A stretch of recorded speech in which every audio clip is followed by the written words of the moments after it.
thinking about making money and saving money and giving people ideas. So when you ask her about something, again, you're going to get more than just what you asked for. Kim saw the large bird cages, and how many of you have been to a wedding where they have a silly box or something that's not very well done to hold the envelopes for the bride and groom?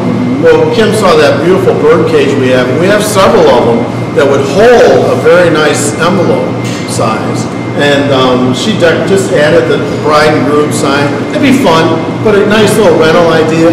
Or perhaps, you know, the bride has really had a good budget for you and we made some money. Maybe you could just let her use it for the evening free of charge, and it doesn't cost you anything. So everything you see up here is what Kim used in her design. Kim's done another piece that looks like a small cracked ceramic bird bath that she's turned into a table centerpiece. So if they're looking for value, and you say, well, it's a bird bath, you can take it home and have a use for it, or you're looking for a rental piece, you know, you have a nice container, it's a little bit different, and when you get tired of it, you do something up for Mother's Day and you sell it. So you have a couple of options there. Kim grabbed some of the green dendrobiums, a little curly willow, very pretty. Kim, did you write down the variety of roses that you grabbed out of the cooler? No, I didn't. Good job. But I did clean up a mess. We do have some Sophie roses. I believe these are peekaboo, but I just wanted to make sure for you.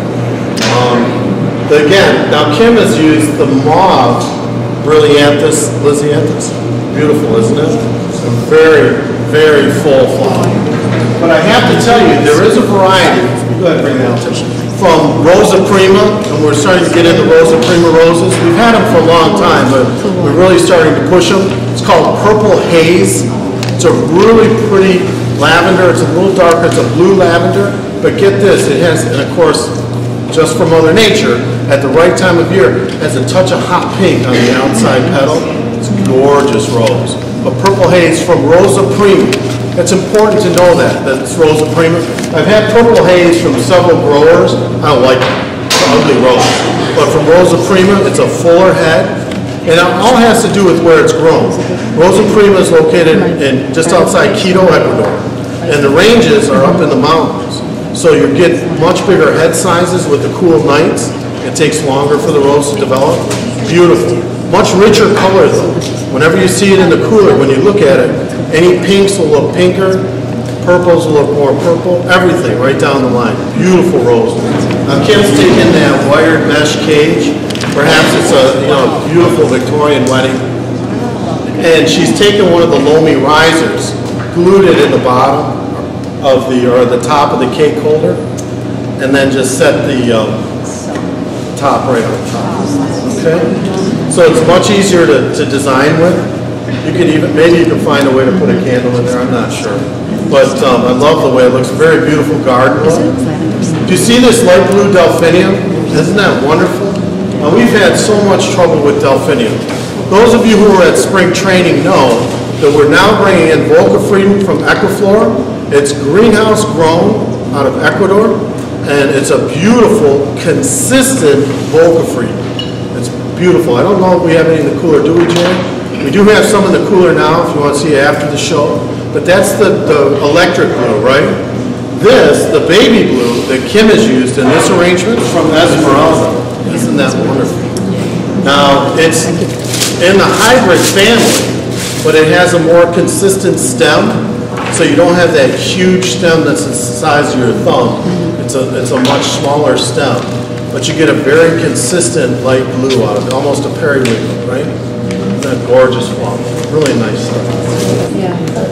Now, for those of you, my youngest, 15-year-old, she loves that cake boss, right?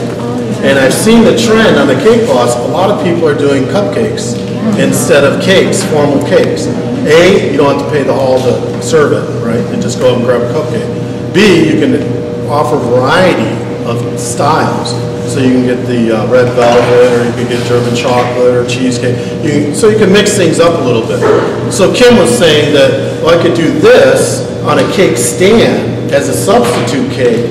So maybe for pictures and things like that, they could do something like this rather than just do a small cake. So she's taken 3 different cake plates and glued them together and then created the arrangement coming up from that to give you a little different look.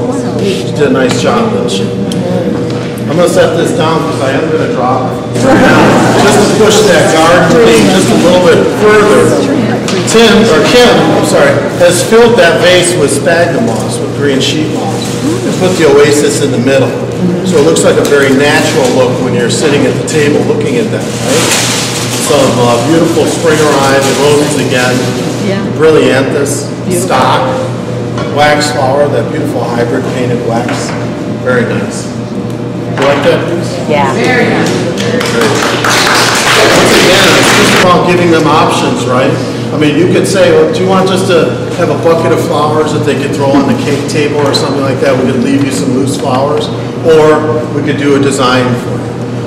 Would you like me to do something different with the card table? You know, I've done some big events up north. I have a friend of mine has an event company up in Traverse City, Michigan. And for an event that was taking place on the family estate overlooking Lake Michigan, and it was in a barn, an alpaca farm, if you can believe that. And I actually had to do flowers for an alpaca to walk down the aisle.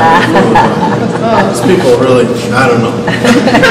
But anyway, one of the things that was made was for the card table, they grew a table of wheatgrass.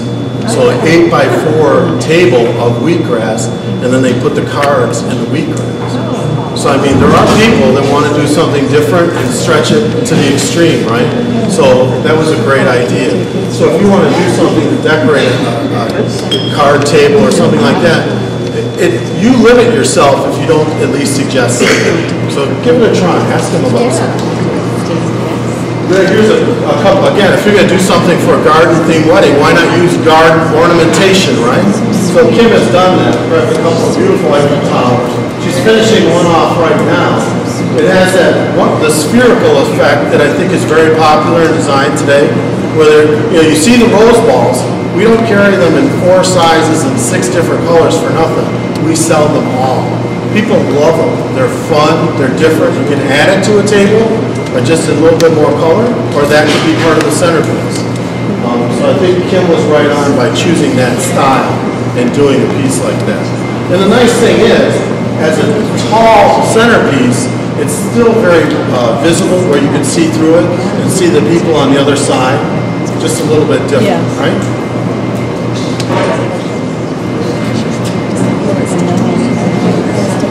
Here's the other piece that goes with it. It's fresh. It's fresh stuff in it. And you know, one other thing.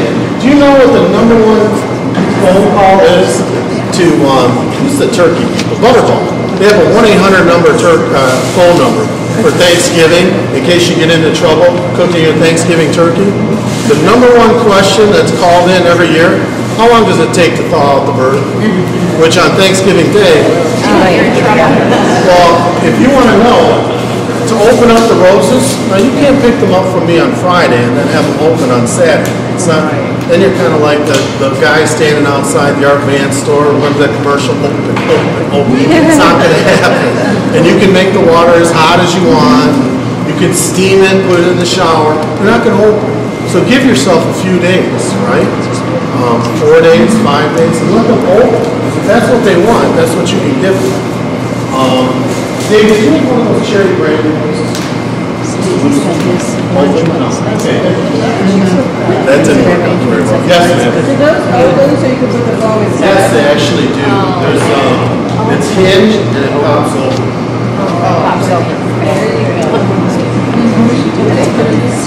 I shouldn't say it pops over. It's not hinged. It's bolted up.